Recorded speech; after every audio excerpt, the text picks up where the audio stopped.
কেন আমি রোনালদোর ফ্যান? এক, মুসলিম উম্মার প্রতি দরদ। রোনালদো সবসময় মুসলিম দেশগুলোর মানুষের পাশে দাঁড়িয়েছেন। সিরিয়া থেকে শুরু করে বিভিন্ন মুসলিম দেশে তিনি কোটি কোটি টাকা দান করেছেন। দুই, পরিচ্ছন্ন শরীর। সারা বিশ্বের বড় বড় স্টাররা স্টাইলের জন্য ট্যাটু করলেও রোনালদোর গায়ে কোনো ট্যাটু নেই, কারণ তিনি নিয়মিত রক্তদান করেন, আর ট্যাটু থাকলে রক্তদান করা কঠিন হয়ে যায়। মানুষের জীবন বাঁচানোই তার কাছে বড় স্টাইল। তিন, ফিলিস্তিনের পাশে থাকা। যখন বড় বড় সেলিব্রিটিরা চুপ থাকে, তখন রোনালদো বারবার ফিলিস্তিনের মজলুম মানুষের জন্য সাহায্য পাঠিয়েছেন এবং তাদের সমর্থন করেছেন। চার, নেশা মুক্ত জীবন।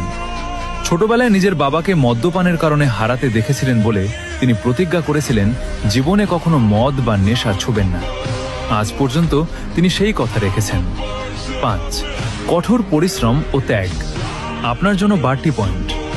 তিনি কোনো সোনার চামচ মুখে দিয়ে জন্মাননি। অভাবের সংসার থেকে লড়াই করে আজ এই অবস্থানে এসেছেন।